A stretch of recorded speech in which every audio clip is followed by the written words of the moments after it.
जो लोग थंबनेल को देखकर सिर्फ ये देखने के लिए आए हैं कि पेपर की डेट आगे बढ़ेगी या नहीं, तो वो लोग इस वीडियो को ना देखें। उनके लिए सूचना यही है कि पेपर ऑन टाइम हो रहा है, इसलिए अपना टाइम वेस्ट ना करें। अब कर लेते हैं चर्चा विस्तार से कि पेपर आगे जाएगा या नहीं जाएगा।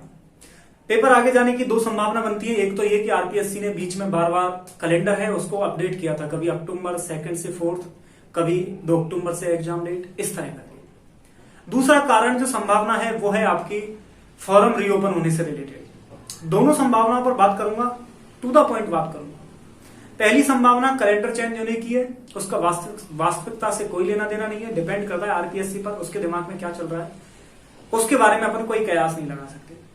फॉर्म रीओपन करने की संभावना है, उसके बारे में अगर हम कयास लगाते हैं तो वो भी कैबिनेट की मंत्रिमंडल की जो बैठक हुई थी पिछले गत दिनों, उनमें उसके बारे में कोई चर्चा नहीं की गई। इसका मतलब साफ है कि इस संबंध में भी मुझे कहीं भी कोई उम्मीद की किरण इस मैटर में नहीं दिखाई दे रही कि डेट आगे जाएगी। चलिए और विस्तार से चर्चा कर लेते हैं कि अगर डेट बढ़ा दी जाती है तो उसके पॉजिटिव फैक्टर्स क्या हैं और डेट ना बढ़ने के पॉजिटिव फैक्टर्स क्या हैं।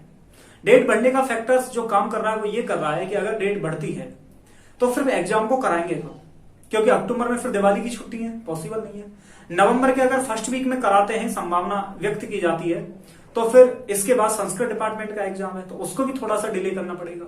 वो अगर डिले होता है तो बच्चों की डिमांड ये है कि सारी भर्तियों में थोड़ा थोड़ा गैप होना चाहिए, तो फिर सेकंड ग्रेड भी थोड़ी सी आगे जाएगी, वो जाएगी तो फिर आगे रीट भी है, यानी कि पूरा जो कैलेंडर है वो थोड़ा ऊपर नीचे डाइवर्ट होगा। पहली बात जो मैं अप टू द पॉइंट करना चाहता हूं। सेकंड थिंग, कुछ लोगों का कहना है कि सर संस्कृत डिपार्टमेंट तो छोटा पेपर है, उसको कभी भी ले सकते हैं, बाद में ले सकते हैं। थोड़ी देर के लिए मान लेता हूं कि संस्कृत डिपार्टमेंट जो है वो छोटा पेपर है, बाद में ले सकते हैं, लेकिन मित्रों बात छोटे पेपर और बड़े पेपर की नहीं है, बात यह है कि पूरा सिस्टम बिगड़ जाएगा। तीसरी बात यह है कि 25 सितंबर को पीटीआई का पेपर होने वाला है, उसका अलग से नोटिफिकेशन आ गया है अभी 2-3 दिन पहले, उसमें साफ साफ लिखा है कि एग्जाम नियत तिथि पर है।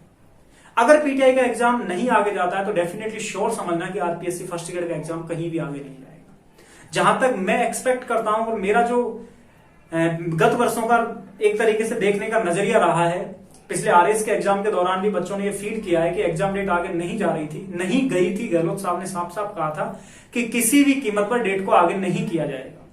फिर वो माननीय हाईकोर्ट के जरिए कुछ ऐसा फैसला आता है जिसके कारण वो डेट थोड़ी सी डिले करनी पड़ती है, और रेयर केस में ही वो डेट आगे गई थी और सिर्फ 20-25 दिन ही गई थी। अगर ऐसा होता भी है, फॉर्म रीओपन वाली केस बनती भी है जिसकी संभावना कम ही लग रही है लेकिन फिर भी बनती भी है, तो एग्जाम डेट ज्यादा आगे नहीं जाएगी। क्यों? क्योंकि अगला बजट युवाओं पर निर्भर बजट आएगा 2023 का, और उस बजट में युवाओं के लिए बहुत बड़ी बड़ी वैकेंसी आने वाली है। लगभग 8,000 से 10,000 पदों पर फर्स्ट ग्रेड की वैकेंसी आने की संभावना है। तो इसलिए नई भर्ती निकालने की मूड में है गहलोत सरकार इस समय। बिल्कुल भी कहीं पर भी इस बात की गुंजाइश नहीं है कि एग्जाम डेट आगे जाए। फिर भी आप अपने विचार कमेंट बॉक्स में जरूर दें। तब तक के लिए जय हिंद।